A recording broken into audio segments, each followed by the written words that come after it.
Alright, so I'm just about ready to get the boat loaded up and give you a little rundown kind of how this is shaken out. This bag right here is a 20-liter bag, and I just use that to put in the front of the kayak between my legs, kind of up towards the front. And it's really just kind of an excess, you know, just kind of a rummage bag. I can just throw extra things in there. I may want it quick access. That way I don't have to get back in the hatch. So I can kind of get to, you know, my cook set. Pretty much it's just food and my cook set. Now in the hatch of the boat, that top yellow bag is going to be the tent, ground cloth, fly. And the red stuff sack is of course the poles and the stakes. And then the second yellow is all of my clothes, long undies, hat, gloves, a change of clothes, top and bottom in case I go in the drink. My puffies in there, liner gloves, I think that's about it. All of that's going to go in the hatch along with my sleeping bag, 20-degree bag. That black thing there is my pillow stuff sack.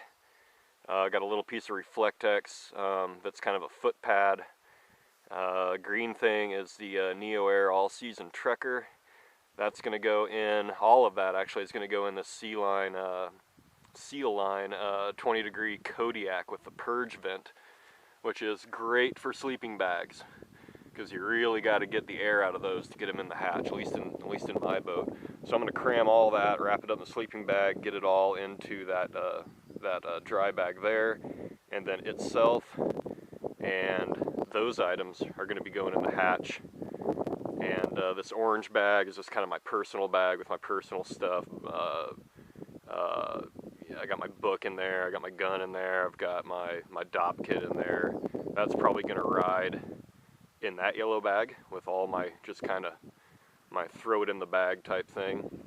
And then this stuff up here, you know, my phone, water, and my watertight box is going to go in the spray skirt of my boat so I can get to that while I'm actually on the water and won't have to dig around to get anything. Alright, so let's load this boat up so I can get on the water. The first couple things that I put in is, this is just a waterproof case with, you know, it's my oh crap kit. It's just got survival stuff, safety stuff, emergency stuff, repair stuff, that kind of thing. It's always in the boat, whether I'm going overnight or if I'm going just on a day float. And I can shove that all the way back in the back here. And it doesn't really eat up a whole lot of room. And then secondly, this in here is my pump water filter, which I always have in the boat. In case you need to get water, this is a dead easy way to do it. Just drop the tube over the end and hook the other end up to your bottle and pump away. Nice thing about Yakpacking is you don't have to carry a lot of water if you don't want to because you're floating on it. So as long as you can filter it, you're set. So those things stay back in there, and you can kind of see what I mean by this cable, the way they've got it there. If you use, I've found that if you use multiple smaller stuff sacks that are slippery, not the rubbery kind, because you'll never get them to move in there, but if you get the slippery ones, you can pack a lot more stuff in there, and they slide around, so it's easier to, you know, to load and unload. All right, so those are the first two things in, and next is going to be the sleeping bag. Alrighty, then the next thing I put in is the yellow dry bag, the 20-liter with the purge valve. And in that I've got my sleeping bag, my Neo Air, my pillow stuff sack, and that's it. So pretty much my entire sleep system is locked away in that dry bag, and it's going to go in the hatch. Next it'll be the clothes in my shelter system. Okay, so I've just added my clothes on the left, and I've got them, since they're squishy, I can put them under that housing for the skeg cable, but you can see what I mean, how it kind of hampers your space. And then right below that I've got my tent, ground cloth, fly is in the other one.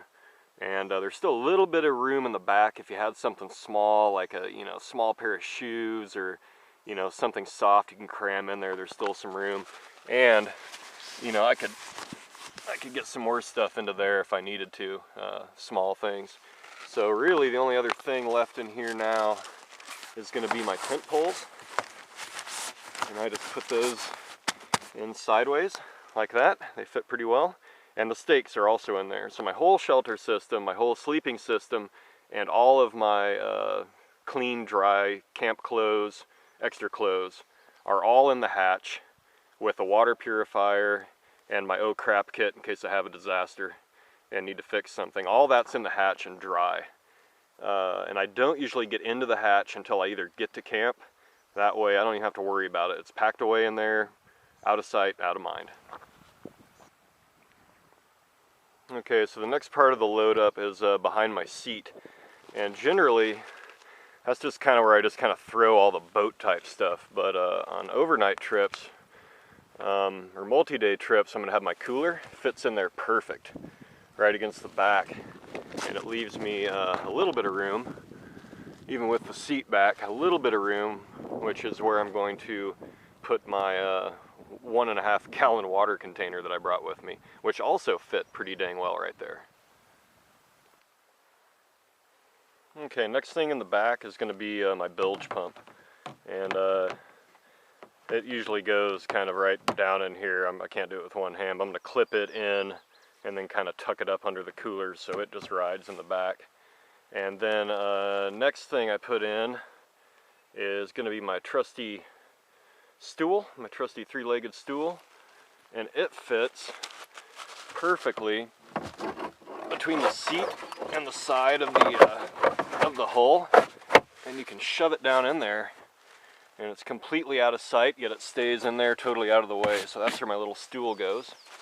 Okay, then the next thing I'm putting in is my homemade Reflectex butt pad. It's just nice, kind of when it's cold in the morning, you can sit on something a little warmer and adds a little more cushion.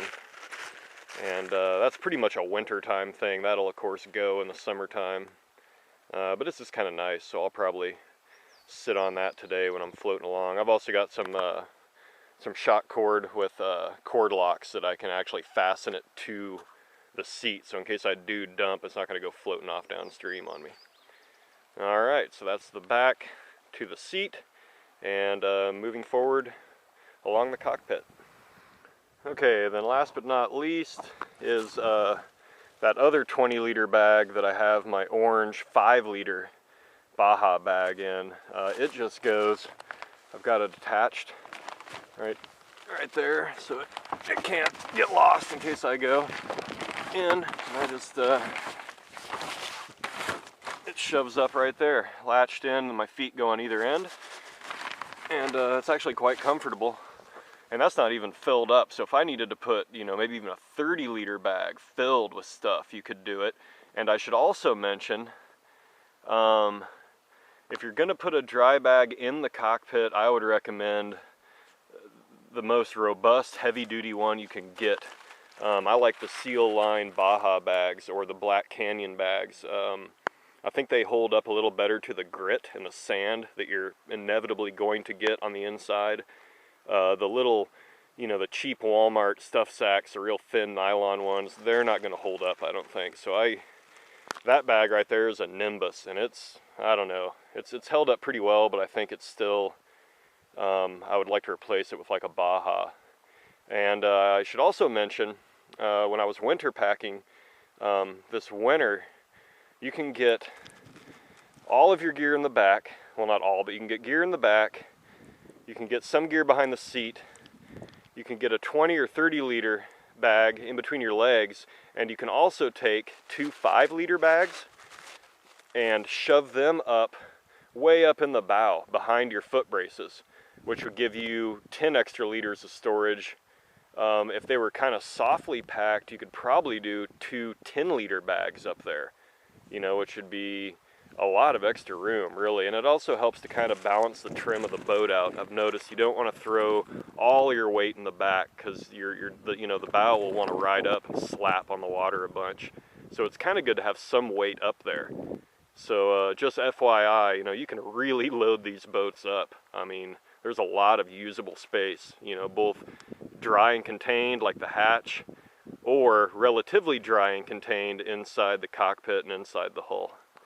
Okay, just a few more things to put on the boat and we're ready to get out of here. Okay, next couple things I put on is my sponge right there on the back. And this bag right here is kind of my DIY emergency throw bag. I've got rigged up on the back in case a disaster happens. And then the final thing I put on there is my skirt. Absolutely love my spray skirt. There's no way I could have done this in the wintertime without a skirt. Keeps all that drip water out. It makes it incredibly warm in there. You stay drier. You feel all sealed up. I can't say enough good things about the skirt. One thing I've figured out, I would recommend getting a skirt with a zipper. You can see the zipper kind of runs up and then it'll go up to where it goes around your waist right about here. Much easier to get in and out of without having to take the skirt off the boat and kind of wear it around. Then when you get in, you got to try to put it on. It's kind of a pain in the butt. And I also really like the fact that a big zipper pocket in there to put stuff, which is where I usually put my drinks for the day.